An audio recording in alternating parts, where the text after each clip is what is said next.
Ravi de vous retrouver pour ce live mensuel pour l'actualité des cryptos et de Crypto Bulo. Dites-moi en commentaire si vous me voyez bien, si vous m'entendez bien, si vous voyez bien la présentation. J'ai changé de lieu, mes bureaux ont déménagé et donc je teste un nouvel équipement. Alors là, j'ai pas encore eu le temps de travailler éclairage parce que figurez-vous que j'étais en Europe sur les 15 derniers jours et que je suis rentré ce matin en avion. Donc, j'ai pas encore eu le temps de tout tester et de mettre en place comme je le souhaitais les choses. Mais dites-moi si vous m'entendez bien, si vous me voyez bien, si vous voyez bien la présentation, si tout est OK de votre côté. Vous allez voir, ça va être un live exceptionnel parce que j'ai des grandes annonces à vous faire, des très très grandes annonces sur l'avenir de CryptoBulo. Et puis, il est probable aussi qu'il n'y ait pas de live sur le mois de juillet et d'août, pas simplement car on sera en vacances. Alors, pas toute l'équipe, hein, bien sûr, on va faire des roulements. Mais en tout cas, personnellement, je pense que je serai en vacances et donc il n'y aura pas de live. S'il y aura un live, ça sera un live qui sera exceptionnel, avec une thématique exceptionnelle. J'ai quelque chose en tête, mais ce n'est pas encore sûr à 100%. Donc, je vous dirai tout ça le moment venu s'il y a un live cet été. Mais de toute façon, pour vous, vous avez bien compris le fonctionnement de la stratégie. C'est que vous, de votre côté, c'est 100% passif. Donc, il n'y a pas lieu d'être là outre mesure. Et donc, mais voilà. Mais sachez en tout cas qu'on va quand même suivre le bull run. Il y a des questions qui sont arrivées dans ce sens-là. Et donc, je vais revenir à ce sujet-là. Mais vous inquiétez pas, c'est pas parce que je pars en vacances que le bull run ne sera pas suivi. On va suivre ça de manière très attentive. Mais de toute façon, vous allez voir notamment pendant ce live qu'on a mis en place des choses qui vont justement permettre d'être très à l'aise et très serein vis-à-vis du bull run qui va se poursuivre. Voilà, plus tout à l'heure. Mais voilà, donc si tout le monde m'entend et me voit, c'est parfait, on va démarrer avec cette présentation. Alors, on va démarrer sur l'actualité des cryptos. Bon, déjà, je voudrais dire aussi bienvenue aux nouveaux parce que chaque semaine, on a des nouveaux membres qui nous rejoignent. Donc, la communauté de CryptoBulo s'agrandit. On a dépassé les 900 membres et je pense que d'ici cet été, d'ici le mois de juillet, août, on dépassera les 1000 abonnés. Donc, merci à tous pour votre confiance et votre fidélité. Ça fait vraiment plaisir de voir que cette communauté s'agrandit chaque jour qui passe. Alors, trois grands chapitres, sachant que le chapitre de l'actualité des cryptos sera un peu plus court que d'habitude, parce que parce que j'ai en fait beaucoup de choses à vous annoncer sur l'actualité de CryptoBulo et que donc à un moment donné il faut faire des choix éditoriaux. Donc c'est pas qu'il y a moins d'actualité sur le monde des cryptos, mais c'est que je préfère l'heure qu'on a ensemble la passer pour vous évoquer les améliorations qu'on a apportées au logiciel et à la stratégie. Le point le plus important que vous attendez, j'imagine, c'est de savoir où est-ce qu'on en est par rapport au bull run. Vous avez certainement eu l'occasion de vous en rendre compte sur les semaines dernières qui sont passées, donc à peu près 2 mois. Donc ça fait 2 mois que le marché temporise. Et vous savez que nous, ce qu'on va suivre, notamment sur le Bitcoin, qui est un peu la crypto qui jusqu'à maintenant donne la tendance du marché, eh bien c'est le CBBI. Donc ce CBBI, aujourd'hui, il a un niveau de confiance de 71 sur 100. Donc, on est loin des plus hauts. À 71, on a encore de la marge de manœuvre. Comme vous pouvez le voir ici, à chaque fois qu'il y a eu des bull runs, que ce soit celui ici de 2014, celui de 2017 ou celui de 2021, à chaque fois, en fait, le CBBI était au plus haut, avait largement dépassé les 90. Et c'est là que ça a sonné, on va dire, la fin de la récréation, la fin du bull run. Parce que vous voyez que du coup, l'indice qui est ici en bleu, eh bien, a suivi les points rouges et noirs là du côté du Bitcoin. Donc, vous voyez qu'ici, on est sur des points qui sont orange. Donc, effectivement, on sait qu'on est en bull run parce que justement, ça chauffe, on est en bull run. Donc, mais on n'est pas encore au marron ici, marron noir, tout simplement parce que notre indicateur du CBI n'est qu'à 71, alors qu'il faudrait qu'il dépasse les 90 pour commencer à rentrer en zone, on va dire, dangereuse de possibles retournements de marché. Mais là, on en est encore loin par rapport à cet indicateur-là. Donc, je dirais, il n'y a pas de stress à avoir par rapport à ça, et notamment du fait que ça a temporisé là sur ces derniers mois. Alors, j'avais d'autres slides, mais apparemment, ils ont été Ouais, ils ont été masqués. Donc, je vais les faire réapparaître. Tac. Et tac. J'étais étonné aussi que ce soit ce slide-là qui apparaisse en premier. Mais voilà. Sinon, la grosse information de ce mois qui vient de s'écouler, c'est surtout que la SEC a donné le feu vert aux ETF liés à l'Ethereum. Donc, vous savez qu'il y a quelques mois, il y a 6 mois, ils avaient euh, accepté les ETF liés au Bitcoin et ça avait fait rentrer une grande somme de capital dans le marché. Et donc, ça, c'est plutôt bon pour nous parce que ça veut dire que plus il y a de capital qui est injecté, plus le marché se développe et plus aussi il se stabilise et il se renforce dans sa position. Donc, Bitcoin, c'était la première crypto.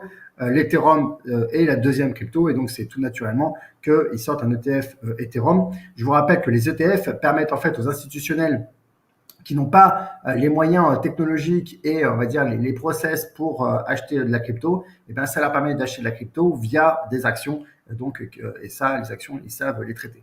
Donc, c'est simplement ça, un ETF, c'est simplement transformer la valeur d'une crypto comme le Bitcoin et en l'occurrence l'Ethereum en une valeur d'action. Et donc, ça permet aux grands investisseurs institutionnels d'investir dans les cryptos sans avoir à rentrer dans la technologie des cryptos. Donc ça, c'est plutôt une très bonne nouvelle parce que ça veut dire que ça va faire encore un appel de fonds important dans le marché des cryptos. Et donc, c'est un marché qui va continuer à se développer sur le plan capitalistique. Et qui dit développement sur le plan capitalistique dit qu'il y aura une redistribution derrière sur les autres cryptos, ce qui fait que le marché va globalement se développer. Voilà, je ne vous donnerai pas plus d'actualité, une fois de plus, pour laisser plus de place à l'actualité de Crypto Bureau. Juste vous dire que par rapport au marché, donc à chaque fois, le bull run, donc le premier, c'est de 2017, a duré 12 mois. Ici, en 2021, il a duré 14 mois, mais parce que vous voyez qu'ici, il y avait une temporisation. D'ailleurs, la barre, là, elle est mal positionnée, elle devrait être ici. Et là, on a fait 6 mois de bull run. Ensuite, on a fait 2 mois de temporisation. Donc, il nous reste nos 6 mois de bull run. Donc, voilà, c'est pour ça que je vous ai dit qu'on peut rester serein par rapport à ça. Voilà pour l'actualité. Est-ce qu'il y a eu des messages par rapport à ça? Bonjour, ça c'est super. Bonjour à tous. Bonjour, voilà. Il y a eu des bonjours. Donc, je peux poursuivre la présentation. Alors, l'actualité de Binance, je tenais quand même à vous le mentionner, c'est qu'il faut savoir que Binance, qui est l'échange à qui on a fait confiance dès le départ, a dépassé les 200 millions d'utilisateurs. Donc, ça renforce un peu plus la confiance qu'on a en eux. Il y a toujours les preuves de fond, il y a toujours de plus en plus de fonctionnalités qui sont proposées, de plus en plus de sécurisation. Donc voilà, on est très fiers de travailler avec Binance. On est également compatible avec Kraken, mais voilà, Binance fait un grand bond en avant en affichant en dépassant la barre de 200 millions d'utilisateurs. Il faut aussi savoir que Kraken, qui est le deuxième exchange avec lequel on travaille, serait en train de préparer une levée de fonds de 100 millions pour rentrer en bourse, ou en tout cas voilà, à l'occasion d'une rentrée en bourse. Donc ça pourrait être aussi un très bon indicateur qui viendrait renforcer la crédibilité et la sécurité, la robustesse et la confiance que l'on a dans ces deux acteurs du marché. Ensuite, le plus important, c'est l'actualité de Crypto Bureau. Non, je ne suis pas disponible. Excusez-moi, il y a ma fille qui vient de rentrer dans le bureau. Non, Flora. Non. Là, je suis tout à toi dans une demi-heure, 3/4 d'heure. À tout à l'heure, en plus. Voilà, excusez-moi une fois de plus, mais les aléas font que aujourd'hui la Miss est malade, donc elle ne peut pas aller à la crèche et sa maman travaille beaucoup. Et comme je suis un papa dévoué, eh bien c'est moi qui la garde à la maison. Allez, on continue. L'actualité maintenant de Crypto Bureau, qui est l'actualité la plus importante. Déjà, la première chose, c'est qu'on a ajouté une fonctionnalité qui est le onboarding autonome lié au top 5 intelligence artificielle. Donc, le mois dernier, on avait ajouté la possibilité que vous puissiez installer le logiciel de manière 100% autonome, notamment ce qui permettait d'éviter d'attendre qu'il y ait des rendez-vous disponibles. Donc là, maintenant, vous pourrez également sur le top 5 AI, notamment pour ceux qui ne sont pas encore dans le top 5 AI. Et je vous rappelle, je ne sais pas si vous avez vu passer ce mail que j'ai envoyé à ceux qui n'étaient pas encore abonnés au top 5 AI, qu'il y a vraiment une surperformance en ce moment du top 5 AI. On a pu le voir notamment quand le marché a à peu près stagné sur les 2 derniers mois. Le top 5 AI, lui, a fait plus 20%. Donc voilà, c'est une très belle performance que l'on a observé. Donc, n'hésitez pas, si vous le souhaitez, à mettre un peu de capital sur le top 5 AI pour booster la performance de votre capital global. Maintenant, le deuxième chose, c'est l'hibernation. Vous vous rappelez que le mois dernier et même il y a 2 mois, je vous ai mentionné qu'on était en train de travailler sur bien la préparation du retournement du marché, parce que forcément, ça inquiète tout le monde, et moi le premier, parce que je vous rappelle que j'ai pas mal de capitaux sur cette stratégie. Et donc, l'idée, c'est quoi? C'est de se dire, tiens, si on profite pleinement du bull run qui est en ce moment, est-ce qu'on va vraiment se prendre le retour de bâton quand le marché va repartir à la baisse? Puisque à l'origine, l'idée c'était de suivre le top 30 et donc et d'être plutôt long terme et donc effectivement de subir les retournements de marché en sachant que le marché allait repartir à la hausse plus tard. Et donc on avait identifié un moyen de sortir du marché, mais qui n'était pas un moyen très précis. Et derrière, la durée de sortie était de 6 mois. Elle était décidée de manière un peu arbitraire. Et du coup, sur le passé. Donc, du coup, vous vous en rappelez certainement, l'objectif de CryptoBulot, c'est pas de suroptimiser un algorithme pour bien suroptimiser une performance passée.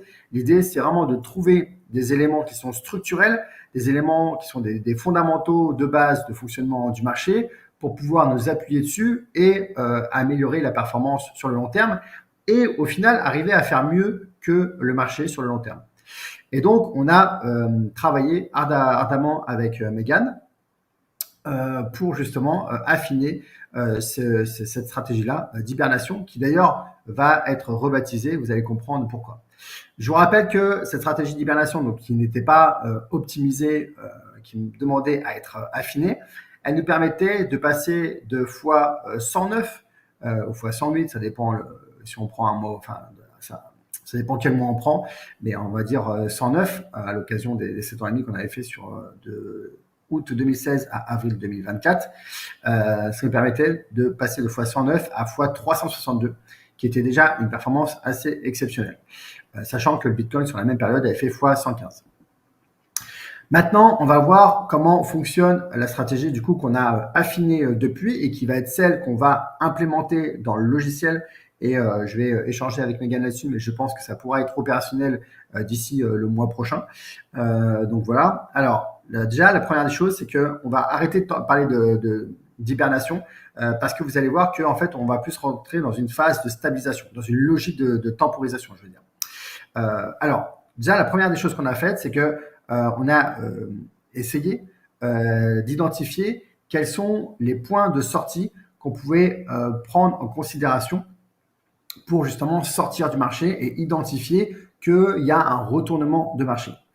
Le premier des critères qu'on a pris en considération, c'est le positionnement des différentes moyennes mobiles. Alors, donc, il faut savoir que là, la courbe grise, je dis n'importe quoi, la courbe orange que vous voyez, donc celle qui a le plus de traits à la verticale, là, donc la courbe orange, en fait, ça, c'est la courbe du marché. C'est la courbe de la somme des racines carrées de la capitalisation des 30 premières cryptos. Vous savez, c'est vraiment le top 30 qu'on suit. Donc, ça, c'est l'évolution du top 30. Donc, l'évolution du top 30, vous la voyez, c'est la courbe orange. Celle qui monte, qui fait des grands pics, qui descend, celle qui fait les plus grands pics en fait. Donc ça, c'est le marché. À partir de là, on a calculé la moyenne mobile qui la suit sur 14 jours. Et donc là, on se retrouve avec la courbe rouge. Alors la courbe rouge, vous ne la voyez pas forcément parce qu'en fait, elle est très très proche de cette courbe orange parce qu'elle la suit de très très près. Parce qu'elle prend que 14 jours d'historique. Et donc du coup, c'est intéressant de l'avoir celle-ci parce que du coup, c'est une moyenne donc qui permet de supprimer quand même des fluctuations passagères journalières, mais du coup, une moyenne qui est très très proche de la réalité d'aujourd'hui puisqu'elle court sur les 14 derniers jours. À cela, on a ajouté la moyenne mobile sur 50 jours, qui est la courbe verte. Donc, vous voyez qui suit également de très près la courbe orange, mais avec déjà un peu plus de distance que la courbe rouge. Ensuite, on a la moyenne mobile à 100 jours. Donc là, on est sur un quadrimestre, quasiment. Et donc là, on est sur la courbe bleue. Donc vous voyez qu'elle est déjà encore un peu plus détachée de la courbe orange, notamment quand on est en phase de bull run. Et la courbe la plus détachée, c'est la courbe jaune qui est la moyenne mobile sur 200 jours. Donc vous voyez bien que sur un bull run, plus on va prendre une moyenne mobile qui va être éloignée dans le temps, et plus elle va être basse et éloignée des autres moyennes mobiles. Oui, je ne suis pas disponible là tout de suite. Et donc voilà. Et donc ce qui est intéressant de voir, c'est qu'en fait, quand le marché part en bull run, eh bien vous voyez en fait il y a une distance qui se crée entre les différentes moyennes mobiles. Et le plus important, c'est que ces moyennes mobiles sont toujours dans le même ordre. Donc la moyenne mobile à 200 jours elle est toujours plus basse que la moyenne mobile à 100 jours, qui elle-même est plus basse que la moyenne mobile à 50 jours, qui elle-même est plus basse que la moyenne mobile à 14 jours. Et donc, vous pouvez le voir, l'observer sur ce bull run-là en 2021, mais c'était la même configuration en 2017, et c'est de nouveau la même configuration aujourd'hui en 2024. Et donc, ça, c'est la caractéristique des bull runs. Et donc, à partir du moment où on voit qu'il y a un croisement de ces moyennes mobiles, et donc, du coup, il y a un changement dans cet ordre-là, eh bien, on peut s'inquiéter parce que ça veut dire que, eh bien, vous voyez qu'il y a une recontextualisation, en fait, une reformation du marché qui est différente de celle du bull run.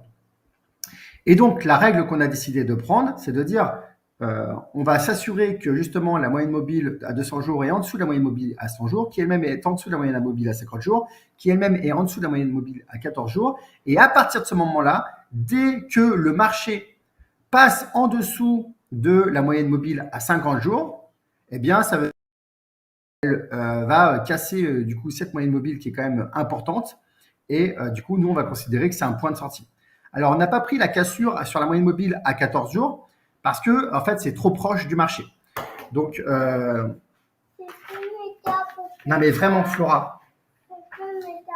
Non ma puce, je suis désolé mais là je ne suis pas disponible. Je te l'ai déjà dit tout à l'heure. Je suis sincèrement désolé de ce qui est en train de se passer. Je ne maîtrise pas du tout ça. Alors,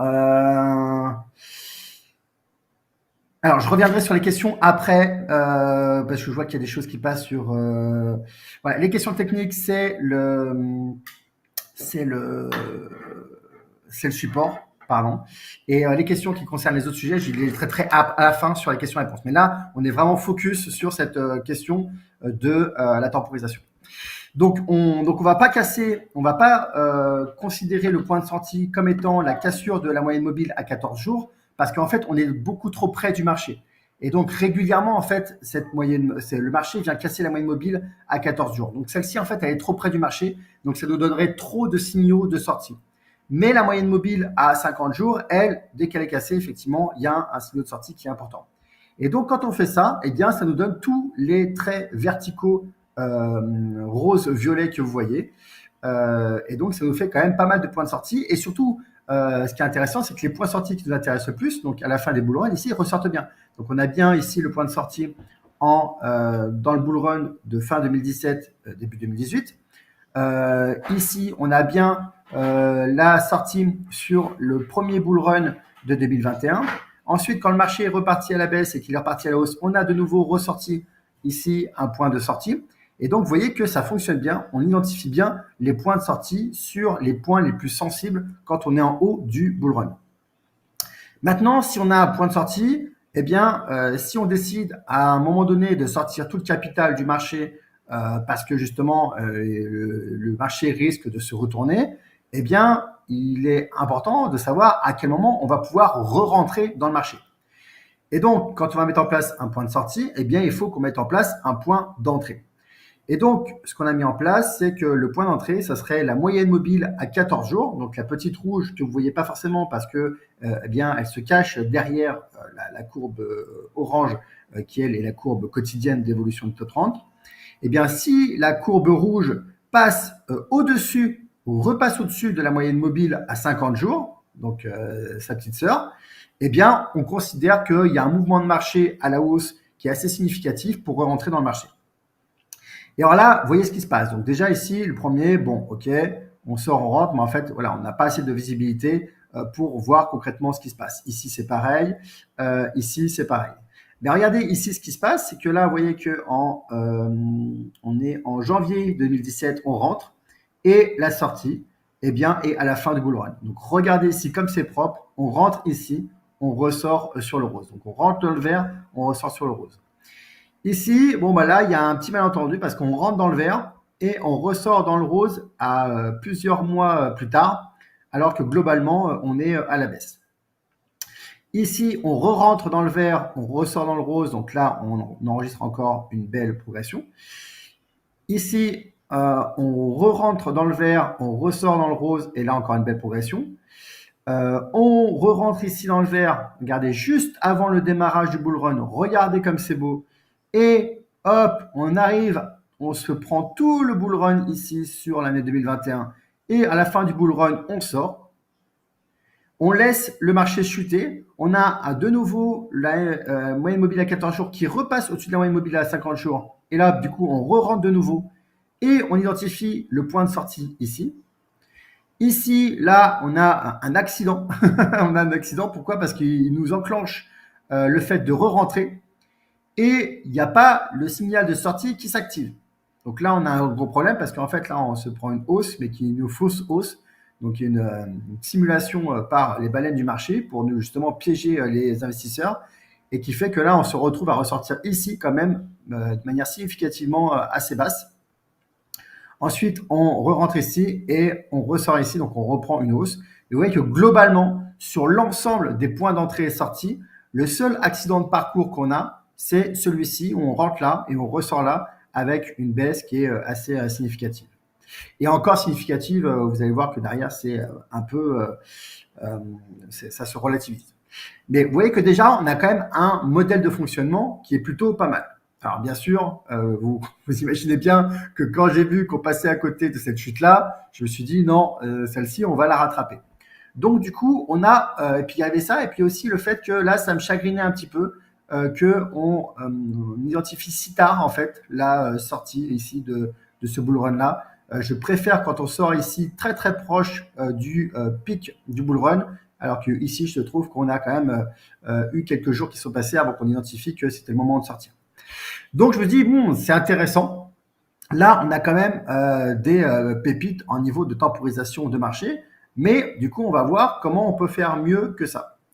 Et donc l'idée, c'était de retrouver un autre point de sortie. Pourquoi? Parce qu'en fait, quand on a vu en fait quand je vous expliquais tout à l'heure que quand les moyennes mobiles sont les unes plus grandes que les autres, donc avec toujours dans cet ordre-là, la 200 jours qui est plus grande que qui est la plus petite que la 100 jours, qui est plus petite que la 50 jours, qui est plus petite que la 14 jours. Là, en gros, notre signal, il fonctionne bien. Mais vous voyez que ici, là, les moyennes mobiles, elles sont complètement en fait emmêlées. Donc, elles ont complètement en fait perdu leur signal parce que justement, elles se croisent, elles sont plus dans le bon sens.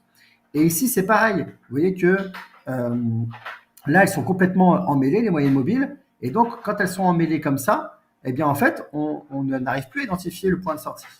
Et donc, c'est à ces deux moments-là, en fait, que en fait, le marché chute parce que justement, on n'a pas été capable d'identifier le point de sortie parce qu'on n'a pas cet ordre qui est respecté dans nos différentes moyennes mobiles. Et du coup, en fait, pour régler ça, ce qu'on a fait, c'est que j'ai proposé à Megan, je lui ai demandé, tiens, essaye de me faire un point de sortie où en fait, on va sortir quand on aura dépassé les moins 15% du coup de chute par rapport au dernier plus haut qu'on a connu depuis notre dernière rentrée. Et donc là, ces points de sortie, ce sont les points de sortie en rouge. Et donc là, c'est intéressant. Donc vous voyez qu'il y a du coup maintenant la moitié des violets roses et la moitié des points de sortie qui sont des rouges. Et alors en fait, ce qui fait le rouge en fait va nous permettre déjà dans un premier temps de nous permettre de retrouver un signal quand les moyennes mobiles sont désordonnées. Donc comme je vous disais tout à l'heure, vous voyez que ici on a un point de sortie. Ici, on a de nouveau un point d'entrée, mais de nouveau, on a un point de sortie. Ici, on a de nouveau un point d'entrée, mais on a de nouveau un point de sortie juste ici. Et ici, on a un nouveau point d'entrée, et du coup, ce qui nous permet de profiter de cette hausse-là. Ici, de la même façon, là, on a identifié un point de sortie. Après, on identifie qu'il y a de nouveau un point d'entrée, mais du coup, il y a un point de sortie qui est juste derrière, donc qui fait qu'on récupère une hausse.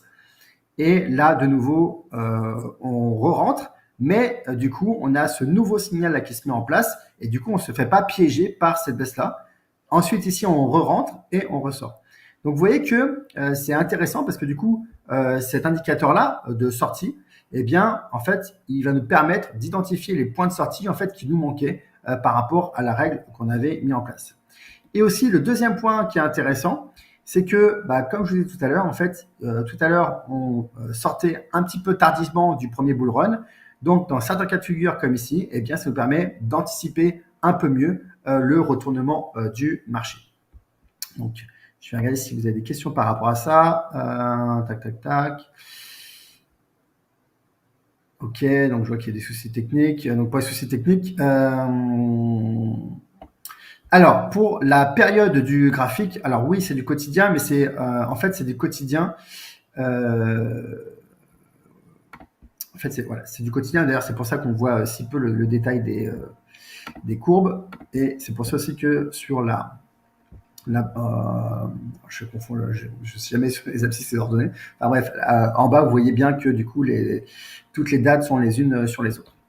Mais voilà, du coup, donc le deuxième point de sortie, donc ce qui fait qu'aujourd'hui, on va avoir deux conditions de points de sortie.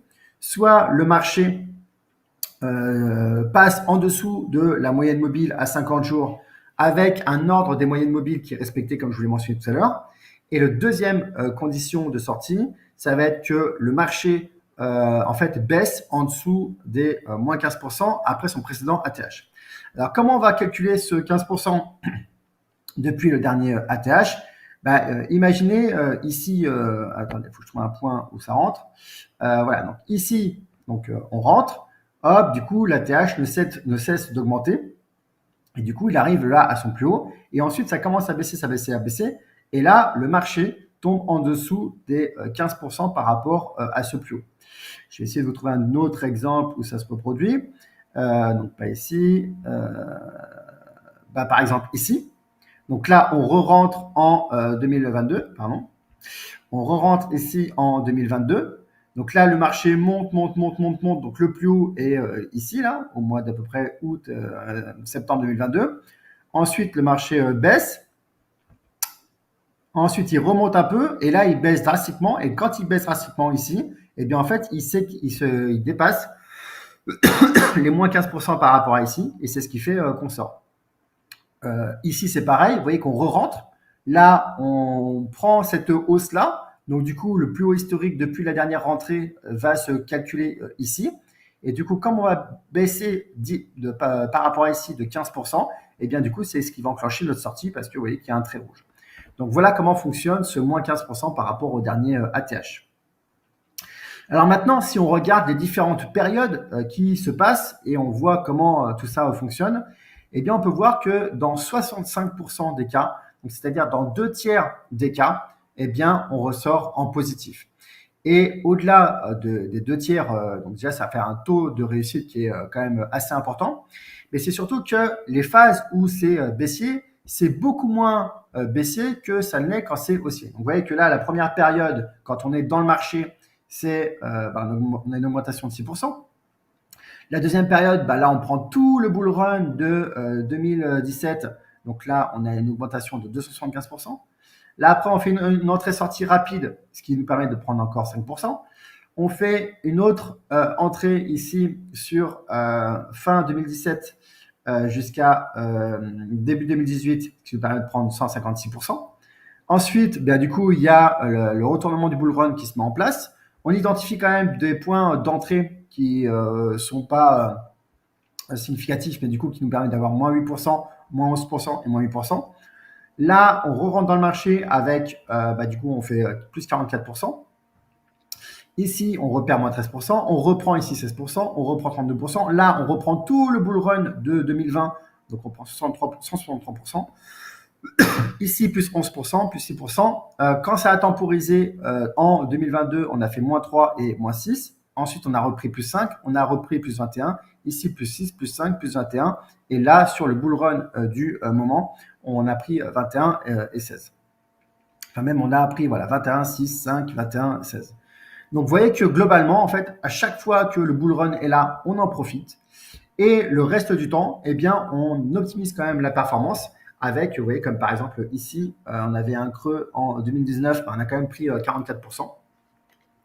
Et ici, on avait quand même un creux en 2021. Eh bien, on a quand même pris les 6% et les 11%.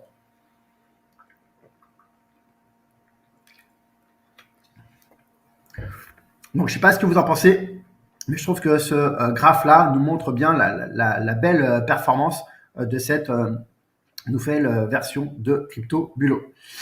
Alors maintenant, pour vous donner quelques autres stats, sur cette période toujours de 7 ans et demi qu'on analyse parce que c'est le plus vieil historique qu'on a, eh bien la période la plus longue où on est en dehors du marché, c'est une période de 129 jours qui aurait eu lieu du 18 novembre 2021 au 26 mars 2022.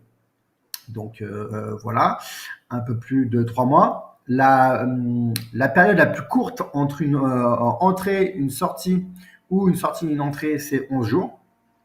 Ça a eu lieu entre le 28 juillet 2018 et le 7 août 2018.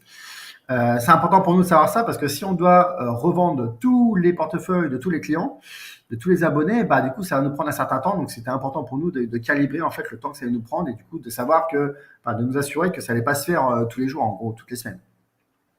Et du coup, la période moyenne de sortie du marché quand on est en dehors du marché, eh bien, c'est 60 jours. Donc, quand on sort du marché, il faut à peu près s'attendre en moyenne à avoir 2 mois où on est en sortie de marché, sachant que c'est une moyenne, du coup, c'est pas une médiane. Et là, on n'est pas du coup sur des ordres de grandeur importants. Et cette moyenne est quand même très fortement plombée par ce cas de figure qui a été de 129 jours sur cette période-là que vous pouvez voir là avec la double flèche.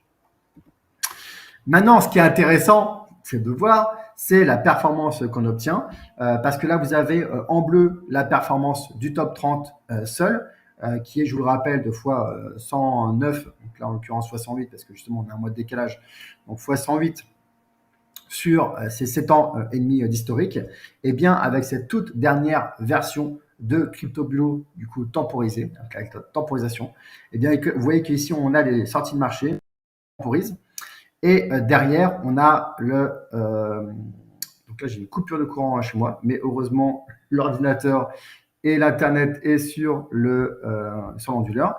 Donc, normalement, tout devrait bien se passer. Et ici, donc, vous voyez qu'il y a de nouveau une temporisation. Là, ça baisse, on temporise, ça baisse, ça temporise, ça baisse, ça temporise. Mais là, on reprend vraiment de plus belle la hausse du marché. Et donc, on obtient, en partant d'un capital de 20 euros, on obtient 9 245 euros. Donc, fois 462, les amis. On fait fois 462. On fait 4 fois mieux que le Bitcoin sur un historique de 7 ans et demi. Donc, c'est vraiment un résultat qui est assez exceptionnel. Voilà. Et du coup, par rapport à ça, alors déjà, je vais voir si vous avez des réactions par rapport à ça. Et si le signal est lancé juste après leur équilibrage, il faut attendre 30 jours. Alors, non, non, non, non. Alors, donc Nicolas, très bonne question par rapport à ça. Quand nous, on identifie que on doit tous sortir du marché, eh bien, on va faire sortir tout le monde du marché. On va bien évidemment pas attendre votre date de rééquilibrage. Donc, ce qu'on va faire, c'est que le jour où on a un signal, eh bien, on sort tout le monde du marché. Alors, il faut voir là après encore sur les tests de charge qu'on va réaliser, combien de temps ça va prendre. Il est peu probable qu'on fasse tout en un jour, mais dans tous les cas, on sortira, je pense qu'on devrait sortir en moins d'une semaine l'intégralité des portefeuilles des membres. Voilà. Et ensuite, on va maintenir le rééquilibrage à la date habituelle du rééquilibrage.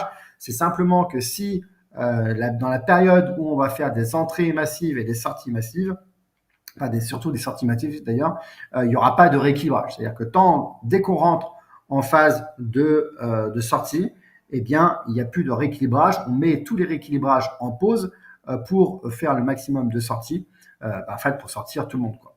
Et ensuite, quand on re-rentre dans le marché, eh bien là, le rééquilibrage mensuel, lui, se reprendra son fil, dans sa continuité habituelle.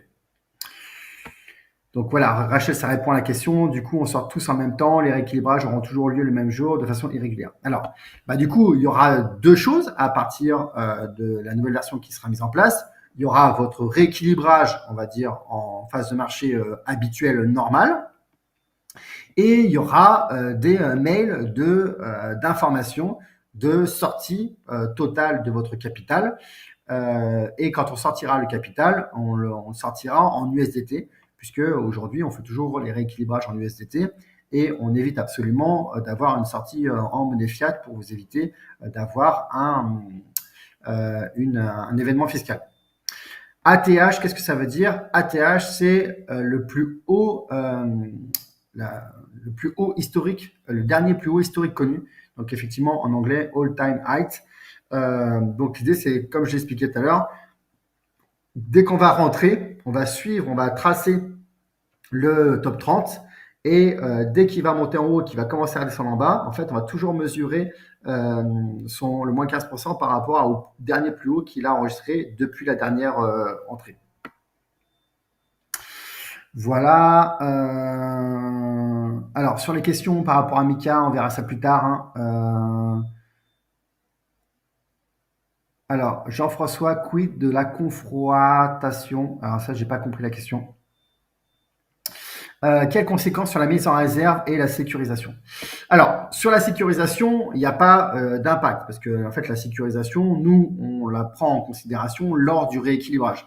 Donc, lors du rééquilibrage, on va évaluer si vous avez, si les règles de sécurisation que vous avez voulu mettre en place, elles sont applicables, auquel cas on va les appliquer. En revanche, effectivement, pour la mise en réserve, là, c'est vraiment un fonctionnement qui est très différent. Donc, en fait, la logique de la réserve, c'était quoi? C'était de se dire, bien, en fait, quand le marché monte, on va commencer à revendre petit à petit avec un coefficient de revente et avec ce capital qui sera mis en réserve, on va racheter quand le marché est au plus bas. Là, on a un mode de fonctionnement qui a vraiment plus rien à voir avec ça, puisqu'en fait, notre objectif, c'est de maintenir toujours le plus haut niveau de capital pour profiter au maximum du bull run. Et donc, avec la prochaine version, eh bien, on va réinjecter tout le capital que vous avez en réserve dans le marché pour justement maximiser la performance qu'on va avoir pendant tout le bull run. Parce que justement, on sait qu'avec ce nouveau fonctionnement, eh bien, en fait, on va trouver un point de sortie du bull run qui sera acceptable. Ça sera pas Alors moi, je suis pas en train de vous promettre qu'on sortira au plus haut parce que ça, c'est impossible à identifier. Mais en tout cas, on va sortir un moment qui sera acceptable et qui va préserver une très, très grande majorité des gains. Et ensuite, eh bien, on aura des points d'entrée qui nous permettront de re-rentrer complètement avec l'intégralité de notre capital dans le marché. Donc, on n'est plus dans une logique en fait de revendre une petite partie quand on est au plus haut pour racheter, pour renforcer quand on est au plus bas. On n'est pas dans une logique de s'alléger pour renforcer. Là, on est dans une logique où on va temporiser le marché, on va timer le marché et du coup, on va sortir massivement pour re-rentrer massivement quand on est au plus bas. Donc, c'est vraiment ça l'idée de Oui, vas-y, tu peux. Donc, c'est vraiment ça l'objectif de cette nouvelle stratégie. Donc, effectivement, très, très bonne question, Jean-François, sur la partie réserve. Alors, si vous temporisez, cela lissera les frais de 5% par mois. Les frais de 5% resteront les mêmes. C'est-à-dire que quand on va sortir du marché, bah, bien évidemment, si vous avez fait un rééquilibrage le 1er du mois et qu'on a une sortie de marché le 15 du mois et qu'on a identifié que cette sortie de marché a généré quand même un bénéfice, eh bien les 5% seront pris. Donc ça ne va rien changer sur le fonctionnement des frais.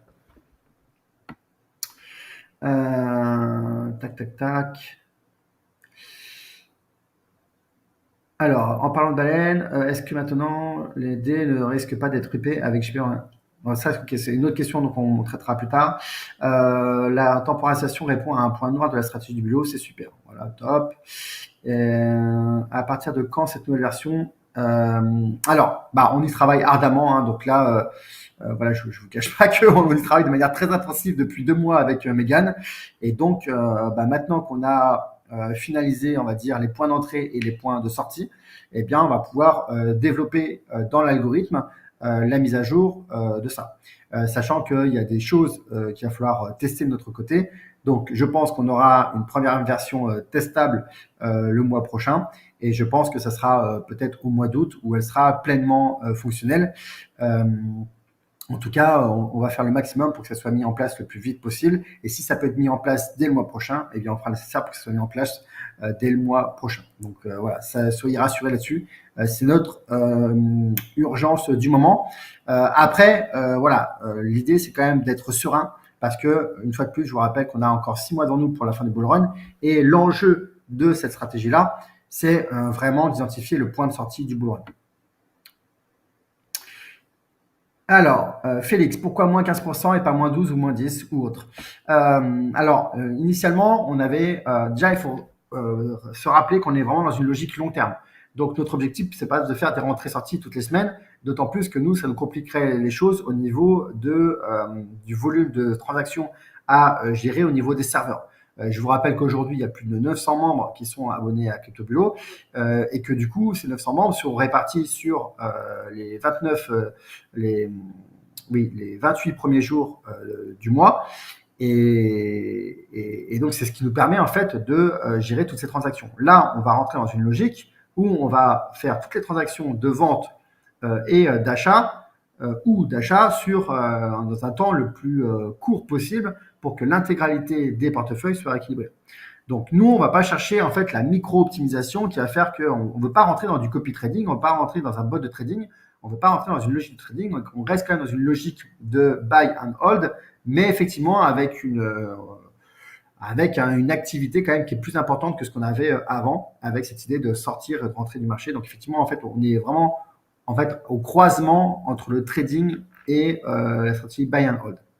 Donc tout ça pour dire que si on prend un pourcentage trop faible, bien du coup, en fait, il va y avoir trop de points de sortie, trop régulièrement, et donc ça va nous poser problème. Et ensuite, on avait testé un point de sortie, on va dire à 20%, et là, il y avait pas assez de signaux qui ressortaient. Et donc du coup, c'est pour ça qu'on s'est arrêté sur 15%, qui est en fait le pourcentage qui est un peu l'optimal, qui permet de sortir les points qui nous ont intéressés, tout en laissant le capital continuer à travailler, continuer à profiter du bull run. Il faut bien vous rendre compte qu'en fait, plus vous réduisez la marge entre l'ATH et le point de sortie, et plus en fait, et moins vous laissez de temps et d'espace au marché pour se développer. Le marché ne fait pas comme ça. Vous avez pu voir sur la courbe orange, il est plutôt en dents de scie permanente. Et donc, il faut laisser de côté en fait on va dire les petites baisses passagères qui n'ont aucun intérêt, qui sont juste liées à la fluctuation habituelle du marché, et notamment sur les cryptos, qui est quand même assez important. Donc le top 5, le 15%, c'est l'optimal qui nous permet d'être à la fois assez proche du plus haut, donc du pic du bull run, et sans en même temps en fait nous faire sortir du marché, alors qu'en fait c'était un petit signal qui n'avait pas d'incidence réelle sur notre capital. Quand vous sortez notre capital, il devient quoi? On le récupère temporairement. Alors Véronique, quand on sort le capital, déjà vous n'y touchez pas, vous restez en mode passif, vous n'avez rien à faire. C'est juste en fait on va revendre les cryptos pour acheter de l'USDT. Donc en fait la valeur de votre portefeuille va tout d'un coup en fait être intégralement positionnée sur l'USDT qui a la valeur du dollar et donc qui par définition ne varie pas. Mais c'est important que vous y touchiez pas parce que le jour où on va re-rentrer, eh bien on va re-rentrer avec tout le capital que vous avez. Donc si dans une période de sortie vous retirez de l'argent et que du coup le jour où on va re-rentrer, vous aurez moins d'argent. Et donc tous les effets cumulés qu'on va pouvoir obtenir grâce à la stratégie, en fait vous allez les perdre. Parce qu'on va monter, ensuite vous allez faire descendre le capital, du coup vous allez remonter, vous allez refaire descendre le capital, et donc du coup ça n'a aucun intérêt. L'intérêt là c'est de cranter, donc c'est de maintenir le capital, ensuite de remonter, de le maintenir. Regardez ce qui se passe ici au niveau de la courbe violette. Vous voyez que la courbe violette ici ça temporise, donc là on est sorti, là ça temporise. Mais si quand ici ça temporise, vous prenez du capital parce que vous dites voilà, moi je récupère mes gains, du coup en fait on va chuter ici, et donc la hausse qu'on va avoir ici en fait elle va être moins forte puisque en fait vous aurez retiré une partie du capital. Donc vraiment rappelez-vous de ça parce que c'est assez important. L'idée c'est toujours rester dans une logique passive, mais de pas toucher au capital. Est-ce que cette stratégie se fera aussi sur le compte AI? Alors oui, mais plus tard. Le compte AI est-il impacté par cette sortie? Oui, mais plus tard. Le compte AI, c'est quoi? Le compte AI, il y a un sous-compte, il y a une option qui permet d'investir une partie de votre capital sur le top 5 des meilleurs cryptos en AI parce que on a remarqué que c'était une catégorie qui surperformait le marché. Et donc, Jean-François, donc la mise en réserve disparaît. Oui, donc je vous annonce la mort de cette notion de réserve. Et à partir de la prochaine version, la réserve sera totalement réinjectée dans le marché. Les frais de 5% seraient plus élevés, donc car à prévoir. Non, non, ils ne seront pas plus élevés, c'est la même chose. C'est juste qu'il y aura un tempo qu'il y aura juste un tempo qui sera un peu différent, qui sera un peu plus régulier. Mais ça va absolument rien changer sur cette partie des 5%. Peut-on continuer à faire des apports mensuels en période de temporisation? Oui, bien sûr, bien évidemment. Alors, par contre, il vaut mieux les faire du coup en USDT que dans une crypto, quoi. Mais oui, oui, David, effectivement, en période de temporisation. De toute façon, gardez en tête que les apports mensuels, il faut le faire de manière régulière, sans se soucier de ce qui se passe sur le marché. Vraiment, la notion d'ajout de capital récurrent, c'est indépendamment de ce qui se passe sur le marché. Voilà, du coup, je continue la petite présentation parce qu'après, du coup, il restera la session des questions-réponses. Mais allez-y, continuez à poser des questions si vous en avez sur ce fonctionnement de la temporisation. Donc, vous avez compris qu'on a rebaptisé hibernation par temporisation parce qu'on n'est plus dans une logique de tiens, on identifie la sortie de marché et après, on hiberne pendant plusieurs mois avant de re-rentrer. Là, on est dans une logique beaucoup plus en fait réactive, beaucoup plus active en considération de ce qui se passe sur le marché. Alors, du coup, je vous ai annoncé la mort du capital tempéré et de la réserve. Et du coup, je vous annonce également la mort de... j'ai vraiment du mal avec mes slides. Là. J'ai beaucoup de slides qui sont masqués. Je ne sais pas pourquoi.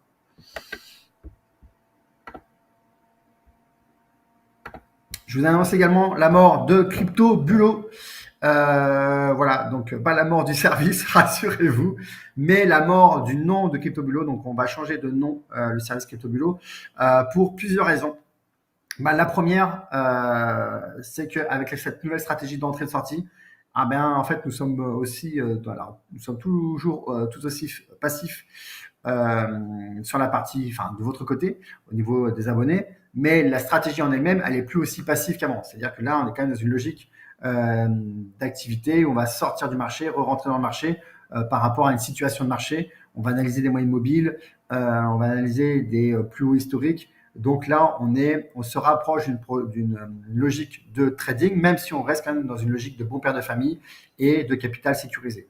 Mais voilà, mais du coup, on est quand même moins dans l'esprit de dire, tiens, je fais ça et je touche à rien, je laisse fonctionner le plus longtemps possible. Là, on est quand même beaucoup plus proche du marché, beaucoup plus proche de ce qui se passe sur le marché pour sortir au besoin. Donc, on n'est plus vraiment dans cette logique de je suis un bulot et je fais le moins de choses possible. Ça, c'est le premier point. Le deuxième point, c'est qu'en fait, si ce nom-là, CryptoBulo, nous a permis de nous différencier vraiment dans ce marché des prestataires de services sur les cryptos. Donc, ça nous a permis vraiment d'avoir une approche concurrentielle, on était très différenciants. Et ça nous permettait aussi de toucher à des débutants avec une pédagogie qui était particulière. Mais du coup, aujourd'hui, ce nom peut aussi traduire un certain manque de sérieux pour un public plus large. Et ça fait partie des quelques retours qu'on a eus. Alors, je ne sais pas si c'est un retour que vous partagez, mais d'ailleurs, vous pouvez me le partager en commentaire. Mais il y a eu certains membres qui nous ont révélé que pendant longtemps, ils avaient hésité à rejoindre CryptoBulo parce que ça leur paraissait pas assez sérieux. Et c'est vrai que moi, quand je présente ce service-là, cette stratégie-là à des investisseurs, ils comprennent pas le côté bulot. Pour eux, un bulot, un escargot, ça va pas vite, alors que quand on est investisseur, forcément, on va chercher de la performance. Donc voilà, il y a une certaine décorrélation entre le nom et je dirais, ce qu'on vise, nous, en termes de performance. Et puis, il y a un côté un peu trop soit fun ou un peu trop décalé qui fait que, ce qui fait que ça ne matche pas. Et puis aussi, c'est un nom qui est assez long et qui n'a aucune signification pour le marché à l'international.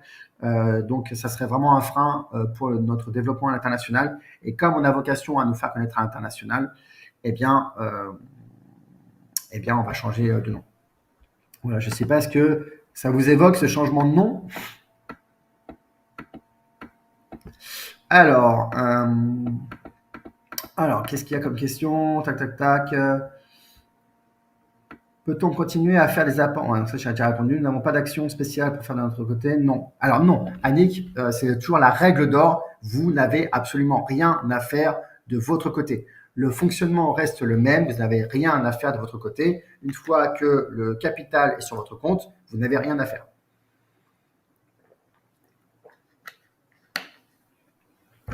Alors Laurent, je répondrai à la question sur l'AMF plus tard, mais je vais y répondre, ne t'inquiète pas. Hélène, pareil, sur les impôts, j'y répondrai plus tard. Est-ce que vous mettez ces graphes avec les 3 moyennes quotidiennement, c'est-à-dire par exemple tous les jours? Alors, est-ce que vous mettez ces graphes-là avec les 3 moyennes à disposition quotidiennement? Non, alors on ne vous les met pas à disposition, ça c'est un petit peu la sauce qu'on fait de notre côté. En tout cas, nous, de notre côté, bien sûr, on suit cette moyenne-là tous les jours, puisque c'est une moyenne qui va suivre sur 14 jours. On a le marché, la situation du marché chaque jour. On a la moyenne à 14 jours, moyenne à 50 jours, moyenne à 100 jours, moyenne à 200 jours. Donc, Hervé, c'est donc du marketing pour faire plus sérieux. Oui, clairement, le logo, le nom d'un service, effectivement, c'est toujours effectivement du marketing. Garder Bulot et abandonner crypto. Non, on ne gardera pas Bulot. C'est le client qui fait le boulot, pas la stratégie. Effectivement, c'est le client qui fait le boulot. Mais après, on est conscient que vous êtes attaché. Moi aussi, j'étais attaché pendant longtemps à ce moment-là. Mais il faut savoir aussi tourner des pages et savoir voir plus grand, quoi.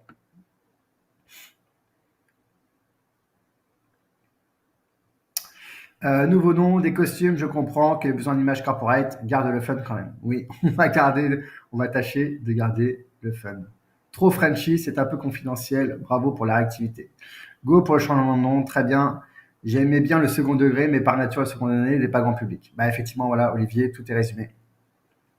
Est-ce que vous mettez ces graphes avec les 3 moyennes en off? Ça, c'est j'ai répondu. Quel sera le nouveau nom? Quel sera le nouveau nom de l'ambition? CryptoBulo évolue avec toujours plus de performance sur long terme, effectivement. Ce nom m'a renvoyé une image accessible, effectivement, pour les débutants que je suis. CryptoBulo pour retraiter. Le nom n'est pas important. En fait, c'est le résultat de la performance. Peut-on prendre des parts dans la nouvelle stratégie? Très, très bonne question, Sylvain. Très, très bonne question, Sylvain. Je serai amené à y répondre dans les prochaines semaines, je pense.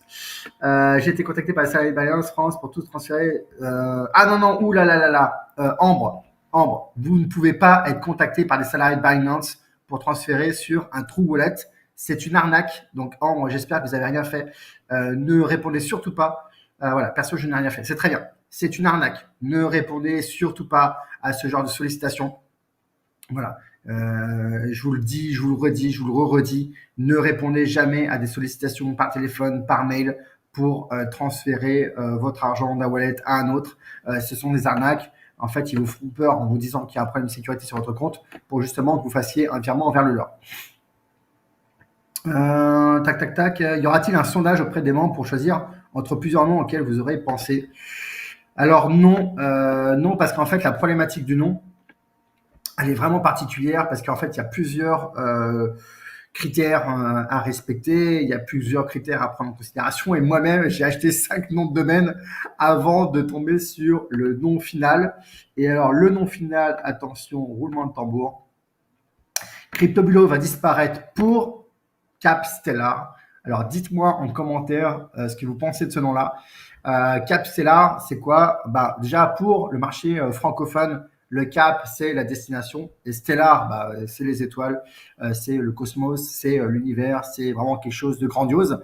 Et donc, effectivement, l'idée, c'est d'avoir une direction vers quelque chose de grand. Stellar, c'est aussi un côté majestueux. Ça fait moins cheap que le côté star du star business. Et pour les anglo-saxons, cap, ça fait penser à un market cap, comme capitalisation de marché. Donc cap, ça peut aussi être le capital qui va dans les étoiles. Donc voilà. Et la pépite de ce nom, c'est que le .com était disponible Et ça, franchement, c'est précieux parce que ça va vraiment nous permettre d'avoir un nom conséquent avec une marque à la hauteur de nos ambitions. Et il faut savoir que quand on est voilà, un très gros prestataire et qu'on n'a pas le point .com, ça peut coûter des dizaines, voire des centaines de milliers d'euros d'acheter un point .com.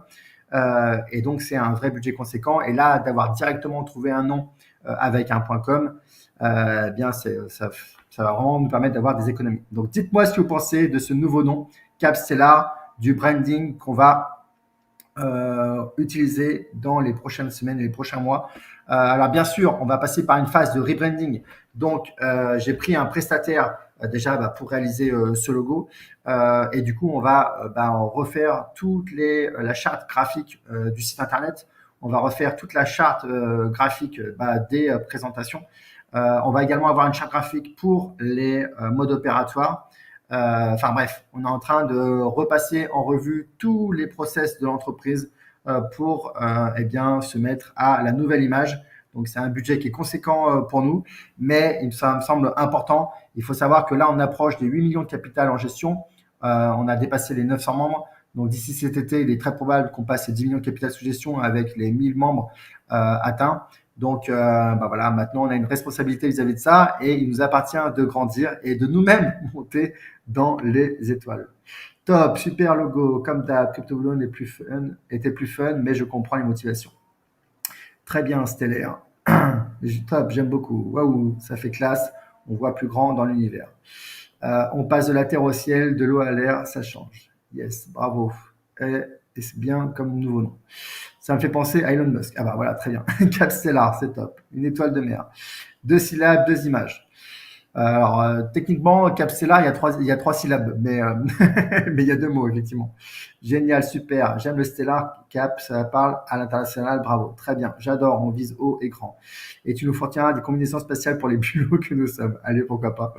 On y réfléchira. J'aime beaucoup. C'est classe. Des frais remarketing. Oui, effectivement, il y aura des frais, mais ça fait partie de la croissance. Les sous-comptes sera-t-il impacté par la sortie? Oui, je l'ai mentionné tout à l'heure. Ça va bien Capstellar, on vise la Lune et on attirera toujours dans les étoiles. Effectivement, c'est l'idée. C'est très bien, bravo pour l'idée. Sympa Capstellar, dommage que la notion de crypto ne soit plus immédiate. Nathalie, c'est volontaire. D'avoir retiré la notion de crypto parce que en fait, il faut savoir que pour nous, c'est compliqué.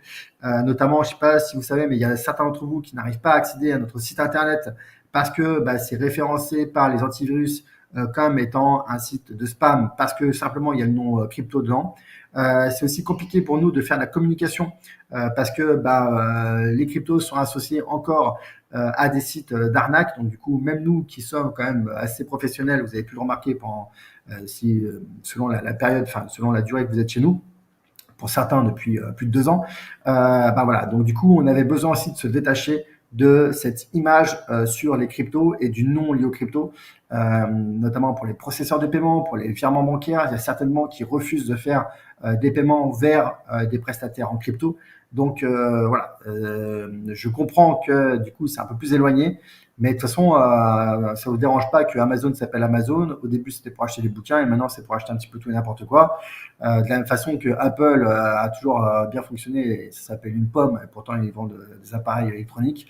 Donc voilà. Donc je pense qu'au final, le nom n'est pas très important, mais il faut pas que ça devienne en fait un poids. Et effectivement, Crypto Boulot devenait un petit peu un frein pour notre croissance. Tac, tac, tac. Le nom me plaît bien, mais comment cela se passe pour les accès à nos comptes? Alors, bien sûr, vous aurez accès à de nouveaux tout, vous inquiétez pas. Il y aura des redirections qui vont se mettre en place. Et bien sûr, il y aura un nouveau site avec un nouveau visuel, mais vous aurez toujours les mêmes codes d'accès, donc n'ayez pas d'inquiétude par rapport à ça. Le bulot quitte son rocher pour aller dans les étoiles. Voilà. Donc allez, je vais avancer. Un gros changement pour la team crypto. Le logo et le nom sont très dynamiques. Joli, il y a une dimension poétique. Les étoiles de la crypto, non sympa. N'est-il pas possible de pouvoir sécuriser les gains le jour où le seuil de déclenchement est atteint plutôt qu'à la date de réactualisation du portefeuille? N'est-il pas possible de sécuriser ces gains le jour où le seuil de déclenchement est atteint plutôt qu'à la date de réactualisation du portefeuille? Mais en fait, les deux vont se passer. Les deux vont se passer. Les deux vont se passer, Laurent. Donc, la sécurisation des gains se mettra en place dans les deux cas de figure. Voilà pour ça. Alors ensuite, qu'est-ce qu'on avait d'autre, les amis? Puisqu'il y avait aussi d'autres questions. Alors oui, donc vous continuez à nous envoyer, à parrainer des nouveaux membres, donc merci pour ça. Et vous continuez pour certains à nous demander comment il faut le faire. Donc dans la zone membre, vous avez une partie qui s'appelle parrainage. Vous allez pouvoir récupérer le lien de parrainage que vous allez pouvoir copier et envoyer à votre ami ou quelqu'un de un de vos proches avec le code de parrainage. Et donc c'est sur le formulaire ensuite où eux, ils auront accès aux frais d'inscription offerts, qui pourront renseigner votre prénom et votre nom, ainsi que votre code de parrainage. Et donc, bien ensuite, il y aura 1% de leurs gains qui seront déduits de vos frais sur gain à vous, jusqu'à hauteur de $200 pour les 5 premiers. Et ensuite, il y a différents paliers à $500, $1000, voire de manière illimitée si vraiment vous avez beaucoup, beaucoup de gens dans votre entourage. Et sinon, pour les questions, donc du coup, il y avait Dominique qui m'a envoyé des questions par mail auxquelles je vais répondre tout de suite. C'est, voilà, Dominique me dit, à cause du travail, je ne pourrais pas être là, mais je regarderai un différé. J'aurais voulu poser des questions. Comment saurons-nous que la fin du bull run approche? Bah déjà, en suivant les lives, comme je viens de vous l'expliquer tout à l'heure, avec le CBBI et les analyses à côté que je fais. Et puis également avec cette nouvelle stratégie qu'on va mettre en place. Comment fera-t-on pour sortir à temps avant la baisse et sauvegarder nos investissements de plus-value? Bah, comme je vous l'ai dit tout à l'heure, ça va être 100% automatique. Vous n'avez pas à vous soucier de ça. Donc voilà, soyez serein. Une fois de plus, vous êtes en CryptoBulo, nouveau nom Capstellar, pour que tout se fasse de manière 100% automatique. Donc, ne vous souciez de rien. Laissez faire votre compte, ne touchez pas à votre compte, laissez votre argent travailler sur votre compte. C'est nous qui nous occupons de tout. C'est vraiment la philosophie de départ. Et ça répond aussi à la troisième question. Qui fera la manœuvre, par exemple, pour transformer en USDT? Vous ou nous de chacun de notre côté? Non, vous n'allez rien faire de votre côté. Tout est appliqué par le logiciel de manière 100% automatique. Vous n'avez aucune crainte par rapport à ça. Voilà les amis. Ensuite, il y avait une question tout à l'heure par rapport à CryptoBulo qui est listé par l'AMF. Donc, il faut savoir que nous sommes basés à l'île Maurice. Si vous voyez bien, vous devez peut-être apercevoir quelques cocotiers derrière moi. Ça, c'est la première chose. C'est pas quelque chose qu'on cache. On a une équipe qui est à l'île Maurice. D'ailleurs, si vous venez à l'île Maurice, avec grand plaisir pour venir nous rendre visite. Donc, vous connaissez l'équipe. Il y a 4 personnes au support. Il y a 3 développeurs et il y a Tracy qui est sur la partie directrice administrative et financière. Donc voilà, donc nous sommes à Maurice et aujourd'hui, nous ne sommes pas en France, donc nous ne sommes pas obligés d'avoir cette licence en France. L'autre point aussi, c'est qu'en fait, on ne fait pas aujourd'hui de communication en France, on ne fait pas de publicité en France, et donc comme on ne commercialise pas en France, on fait que par du bouche à oreille, que par des partenariats, et donc ça rentre pas dans le cadre de la législation. Donc ça, c'est le point. Donc on est basé en France et nous, on s'adresse à tous les clients du monde aujourd'hui. Voilà. En revanche, il est certain qu'on est dans une logique de régulation. Et il y a aussi un autre point, c'est que si on demandait le PSAN aujourd'hui, il serait valable que quelques mois parce qu'à partir du 1er janvier 2025, c'est la régulation MiCA, et du coup là on va pouvoir répondre à l'autre question sur la régulation MiCA, qui va rentrer en activité. Et donc, il faut savoir que investir dans une licence, c'est à peu près 50 000 euros. Et encore, là, j'ai eu des demandes de devis où on est monté à 150 000 euros. Donc, je ne vous cache pas qu'avec des abonnements à 27 euros, c'est compliqué pour nous de rembourser un tel investissement, sans compter qu'une demande de licence nécessite un blocage de fonds, un blocage de capital qui est demandé dans le cadre aussi de la licence. Donc, je veux dire, ce n'est pas juste les 150 000 euros des prestataires qu'il va falloir payer pour nous accompagner sur cette demande de licence, mais il y a aussi certainement de l'ordre de 100 000, 150 000 euros qu'il va falloir bloquer en capital de réserve, alors qu'on ne détient pas vos fonds. Vous le savez très bien, on ne détient pas vos fonds. C'est vous qui détenez vos fonds, donc on nous obligera quand même à avoir un capital de réserve. Bref, tout ça pour dire que c'est un gros investissement à prévoir, qu'on va le faire, mais qu'il est peu probable qu'on le fasse en France pour le PSAN, parce que nous, on a plus intérêt en fait à le faire en Europe pour accéder à la réglementation MiCA. Et on va plutôt se positionner aujourd'hui, mon choix sera plutôt sur le Luxembourg, qui est, une fois de plus, d'un point de vue marketing, une belle place de marché et qui parle bien aux investisseurs. Voilà. Et donc, la licence qu'on va demander sera la licence MiCA. Donc, on va initier ça sur le deuxième semestre. Il faut savoir que moi, je suis déjà en train de faire des demandes de devis. C'est pour ça que je vous ai dit qu'il y en avait notamment une personne qui m'avait dit que c'était entre 70 000 et 150 000, sachant qu'à 70 000, il n'y avait pas grand-chose. Donc, elle m'a clairement dit que c'était au-dessus des 100 000 euros le budget. Euh, et, euh, et donc, voilà. Et que surtout, en fait, tous les critères de la réglementation MiCA ne sont pas encore connus aujourd'hui.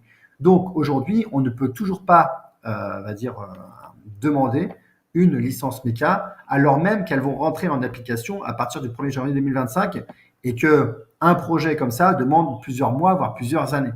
On a demandé la licence pour pouvoir vendre à Maurice. Même si le marché mauricien est un marché tout petit, il peut être intéressant pour nous de proposer nos services à Maurice et en faisant de la publicité à Maurice. Eh bien, sachez que ça fait plus de 2 ans que nous sommes sur le dossier. On leur a envoyé une dernière salve de questions, enfin de réponses détaillées à leurs questions. Et ça fait 5 fois qu'ils repoussent le délai pour nous rendre une réponse. Et on a initialisé ça en février 2022, donc dès le démarrage de notre service. Et aujourd'hui, après 2 ans, plus de 2 ans de combat, et je vous garantis que c'est vraiment un combat, eh bien, on n'a toujours pas la réponse. Donc, voilà, je ne désespère pas d'un jour vous annoncer qu'on aura la licence à Maurice, même si ça ne va pas vous toucher beaucoup parce que ce sera plutôt pour les nouveaux clients qui seront mauriciens. Peu importe, mais voilà, en tout état de cause, là où nous en sommes aujourd'hui.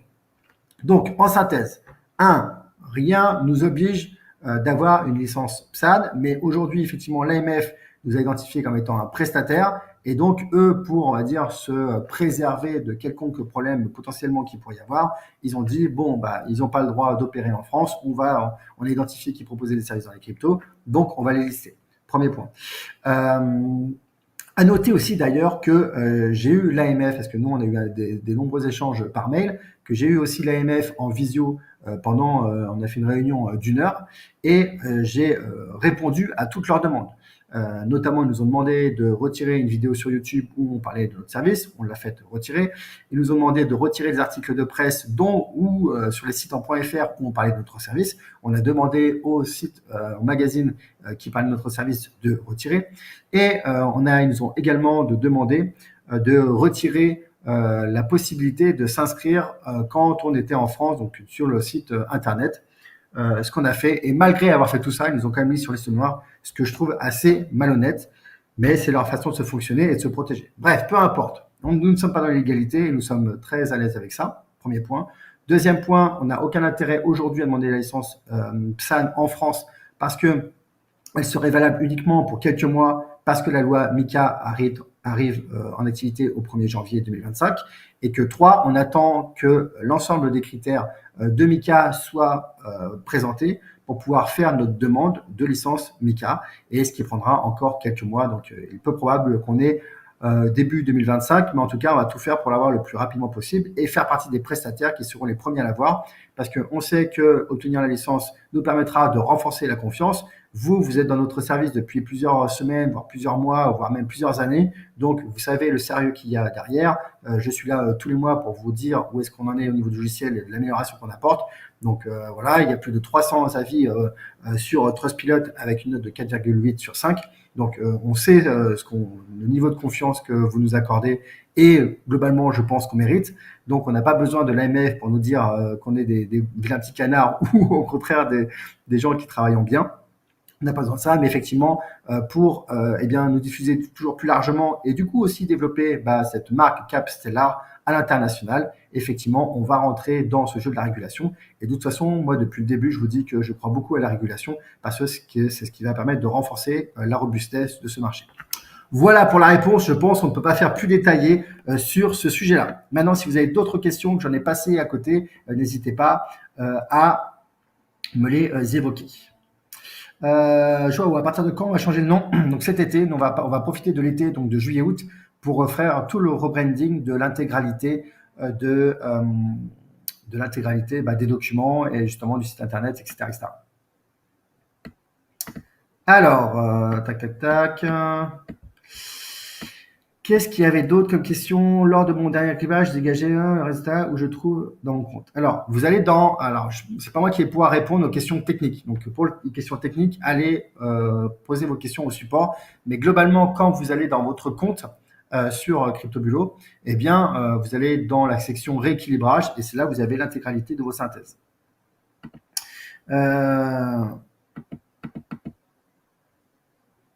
Alors, et sinon, où vous les trouvez dans votre compte? En fait, ils sont réintégrés dans la valeur des cryptos, en fait. Donc, ils ne sont pas mis à disposition, ils sont réintégrés dans la valeur des cryptos. Si en cas de baisse, la sortie de toutes les cryptos prend une semaine, vous commencerez par quel compte? Les derniers prendront la chute au maximum. Alors non, Pierre, on reste quand même sur une logique long terme. Quand il y a un retournement de marché, il ne se fait pas en un jour, il se fait sur plusieurs semaines. Donc bien sûr, nous, on va minimiser le temps pour sortir le maximum de comptes dans un minimum de temps.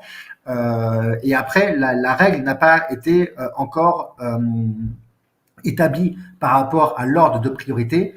Mais la probabilité qui est la plus importante, c'est que on fonctionne, on va dire, par ordre d'importance du capital. Parce que l'enjeu pour quelqu'un qui a un capital de plus de 100 000 euros, il est forcément plus important que l'enjeu de quelqu'un qui a 1 000 euros sur son compte.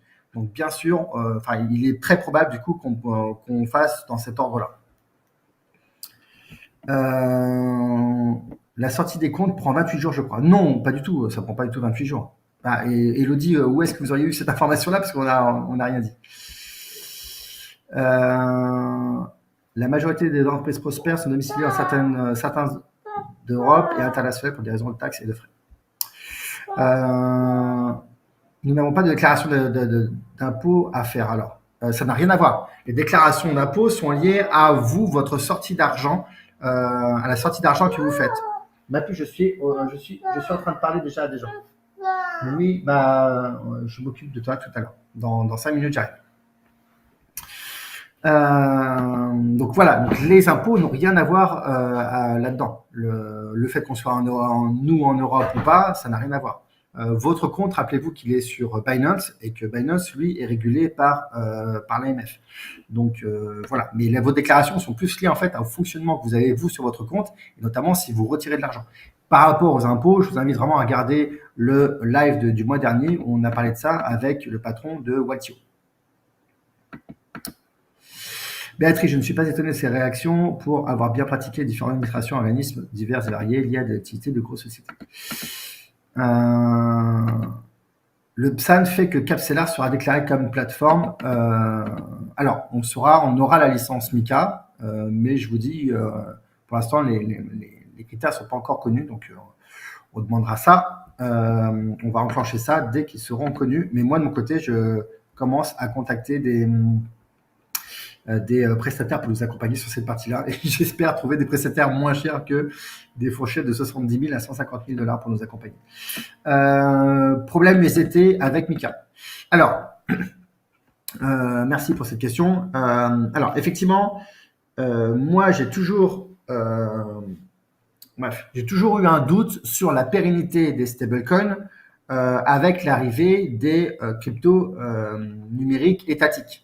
À partir du moment où vous aurez un euro numérique, à partir du moment où vous aurez un dollar numérique qui émanera de l'État américain, comme vous aurez un euro numérique qui émanera de la Banque d'Europe, je vois mal comment les États vont accepter l'idée qu'il y ait des cryptos, on va dire, privés qui proposent le même service, mais en plus rémunérés. Eux-mêmes, je ne pense pas qu'ils vont rentrer dans une logique de rémunération. Donc effectivement, les stablecoins ont peut-être peut-être des soucis à se faire sur leur avenir. Je ne sais pas. En tout cas, de notre côté, la logique a toujours été de nous dire aujourd'hui, on va utiliser l'USDT parce que c'est la crypto, la stablecoin qui a le plus de capitalisation. Donc, c'est pour nous celle qui concentre le moins de risques parce que c'est celle aussi qui est la plus ancienne. Mais dès qu'il y a une crypto numérique qui est stable, enfin étatique, eh bien, on basculera sur la crypto étatique. Une fois de plus, on va dans le sens de la régulation. Donc, moi, je ne cherche pas forcément à rester sur de l'USDT.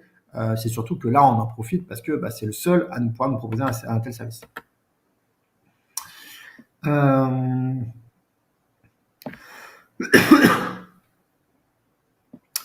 Isabelle, oui, mais celui qui n'a que 100 000 euros n'atteindra jamais les 100 000 si tu t'en occupes en dernier. Non, mais sincèrement, je redis ce que j'ai dit en préambule. On va déjà, faire le nécessaire pour sortir le maximum de membres dans un temps raisonnable. Effectivement, on n'a aucun intérêt à ce que le dernier qui soit sorti après que toutes les la chute du marché a été faite. Voilà. Donc, effectivement, on va faire ça. Et s'il faut renforcer le nombre de serveurs, on renforcera le nombre de serveurs. Soyez serein par rapport à ça. Maintenant, on me pose une question. Je vous réponds en toute transparence.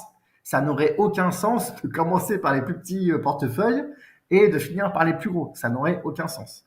Donc, on a une logique de 20-80. Voilà. Mais une fois de plus, on va faire le nécessaire pour que tout ça soit fait dans un temps raisonnable. Et une fois de plus, je vous rappelle qu'on est dans une logique de long terme et que sur le long terme, le marché sera haussier.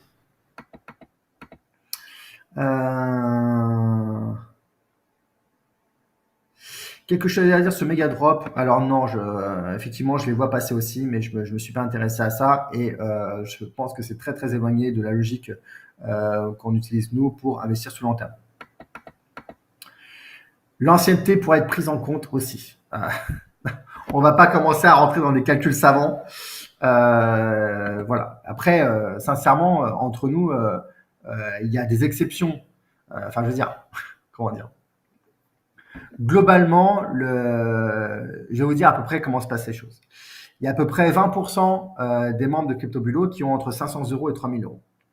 Vous êtes 70%, donc la très grande majorité d'entre vous, vous êtes entre 70 000 euros, entre 3000 euros et 10 000 euros. Voilà, donc ça c'est 70% des membres de CryptoBulot. Et après, il y a 10% de gens qui ont plus de 10 000 euros. Donc en gros, il y a 10% de gens qui ont plus de 10 000 euros qui vont être passés très très rapidement, peut-être en l'espace de 2-3 heures dans la sortie. Et après, on va directement attaquer la grande masse. Mais n'imaginez pas qu'il y a la moitié des abonnés de CryptoBulot qui ont plus de 100 000 euros et que l'autre moitié a moins de 3 000 euros. C'est pas comme ça que ça fonctionne. Donc soyez serein par rapport à ça. Ça va bien se passer. Et croyez-moi, on fera le nécessaire pour que ça se passe bien. Y aura-t-il d'autres projets d'investissement Capcellar dans l'avenir? Alors, je ne comprends pas trop la question. En tout cas, l'objectif de Capcellar, c'est de rester dans cette logique qu'on avait sur CryptoBulot, de développer un outil d'automatisation sur une stratégie d'investissement long terme avec la performance qu'on a là. Alors après, je vais être honnête avec vous.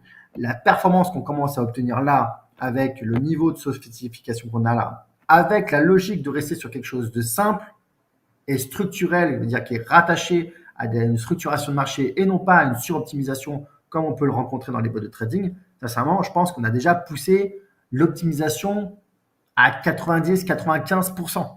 Je pense que si maintenant, si on va chercher d'autres améliorations, je pense que ça va être compliqué de trouver d'autres améliorations, toujours en préservant cette logique de simplicité et pour que ça soit compréhensible pour tout le monde, parce que l'idée, c'est aussi de rester dans une transparence totale de notre algorithme.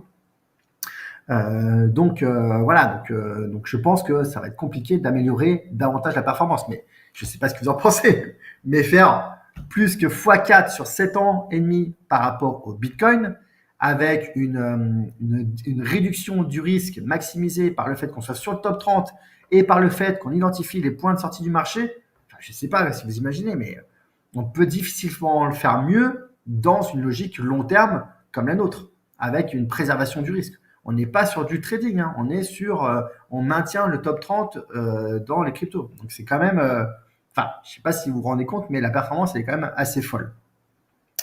Donc je pense qu'on n'ira pas beaucoup au-delà. Alors bien sûr, si on a des idées qui apparaissent, on les mettra en œuvre, mais je pense qu'on n'ira pas beaucoup au-delà.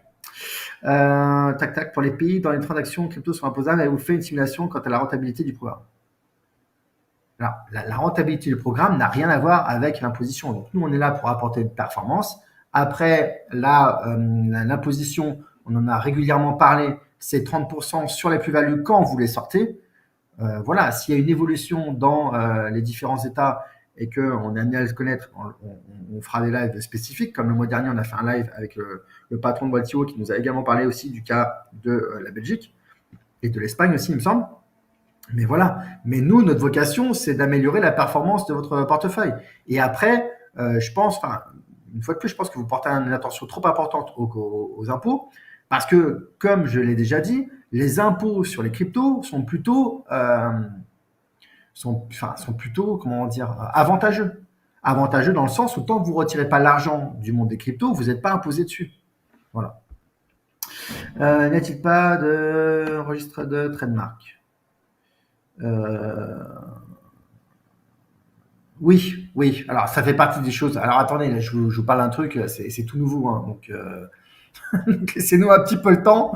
D'ailleurs, je pensais vraiment, en plus, je pensais même pas vous l'annoncer, mais je me suis dit, allez, comme il y a peu de chances qu'il y ait un live au mois de juillet et d'août, je vais quand même annoncer cette nouvelle-là. Donc, mais et moi, je vous rappelle que j'ai atterri ce matin et je suis sorti de 15 jours où j'étais en déplacement en Europe. Donc, laissez-nous un petit peu de temps pour boucler tous les dossiers. Euh, Florent, tu n'as pas dit que les comptes étaient répartis. Oui, ils sont répartis aujourd'hui sur 28 jours. Ils sont répartis sur 28 jours, mais c'est pas parce qu'ils sont répartis sur 28 jours que les serveurs fonctionnent 24 heures sur 24 pendant les 28 jours. Donc aujourd'hui, on a encore de la capacité d'absorption des nouveaux membres. C'est juste que si on est dans une logique de sortir tout le monde du marché sur le minimum de temps possible, du coup, il faut qu'on fasse nos calculs de charge. Mais dites-vous bien que les calculs de charge ne sont pas dépendants de nous, parce qu'en fait, nous, on a des serveurs qui processent vite. C'est juste qu'en fait, Binance, c'est eux qui temporisent le nombre de transactions qu'on peut leur demander. Et donc, c'est eux, en fait, qui, des fois, vont nous faire sauter la transaction parce qu'on a voulu être trop rapide dans les questions qu'on leur a posées. Donc, c'est plutôt Binance, en fait, qui nous limite plutôt que nos serveurs à nous. Mais du coup, la solution, c'est d'ajouter des serveurs pour que Binance ait l'impression que c'est quelqu'un d'autre qui lui parle. Voilà. Mais vous inquiétez pas, une fois de plus, on va travailler sur le sujet. Tac, tac, tac. Hélène, on parle de taxer en 2025, on n'est pas encore en 2025. Je pense qu'on aura tout le temps de s'en préoccuper quand on sera là. Et une fois de plus, Waltio s'en chargera. Isabelle, je pense que le service puisse être pris vraiment au sérieux. Il faudrait qu'il y ait pseudo-engagement de type SLA. Sous 2 jours, tous les comptes sont liquides, exemple. Mais c'était peut-être une annonce pour avoir une image pro. Mais oui, enfin, une fois de plus, on n'a pas finalisé les choses, on n'a même pas fini de développer.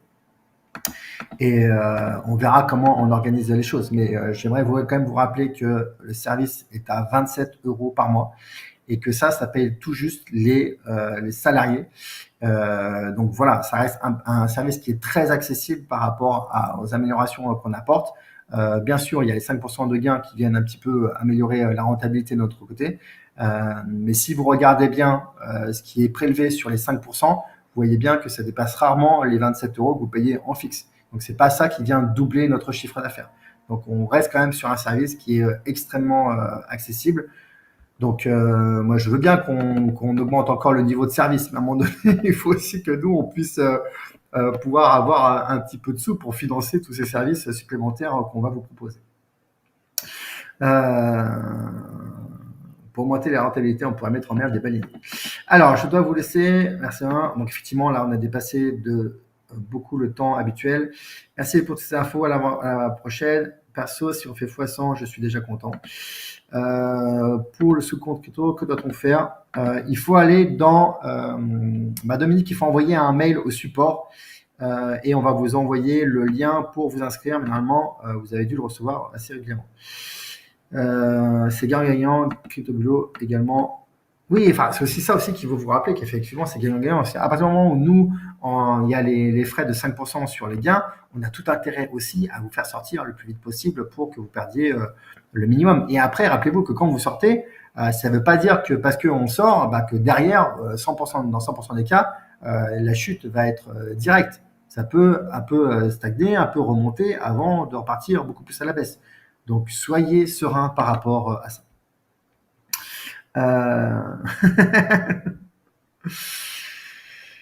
Voilà, arrêtez de stresser. Effectivement, vous savez où me trouver. Je suis à l'île Maurice et je suis assez facilement identifiable parce que je suis ici à assez un nœud de réseau. Je fais partie de la CCI, je fais partie de la French Tech. J'ai moi-même un groupe de plus de 200 mêmes entrepreneurs qui est plus actif que la CCI et que la French Tech. Donc effectivement, il y a peu de chances que vous sachiez pas où je suis, quoi. Allez, tu peux vendre quelques flippers pour rentabiliser. Je rigole. Alors, j'aimerais plutôt m'en acheter. Ça fait longtemps que je me suis pas fait plaisir à Cano Flipper, mais justement, comme j'étais en Europe là, pendant 15 jours, je me suis fait plaisir. Notamment, j'étais à Prague où il y avait un bar où il y avait une douzaine de flippers. Je me suis bien amusé. Voilà, merci à tous ces amis. J'espère que j'ai répondu à toutes les questions. Voilà, en tout cas, je suis très heureux de pouvoir vous apporter encore une belle amélioration de la performance. Et on reste toujours au même prix de 27 € par mois avec les 5% de frais sur gain. Très heureux que ça vous plaise, que ça vous emballe. Très heureux également que ce nouveau nom Capstellar vous emballe aussi, même si je sais que certains d'entre vous, comme moi, resteront toujours un peu nostalgiques de ce démarrage avec CryptoBulo. Mais il faut savoir tourner la page pour justement accéder à de choses encore plus belles et encore plus grandes. Merci à tous. Je vous souhaite un excellent été. Il est peu probable que qu'on se voit cet été, donc le mois prochain et le mois suivant, parce que je serai en vacances. Mais on ne sait pas. Peut-être qu'un sujet fera surface et m'incitera à organiser un live. On verra ça. En tout cas, je vous souhaite le meilleur pour cet été. Et je vous dis à très bientôt, donc à la rentrée pour de nouvelles aventures avec Capstellar. À très bientôt. Ciao, ciao.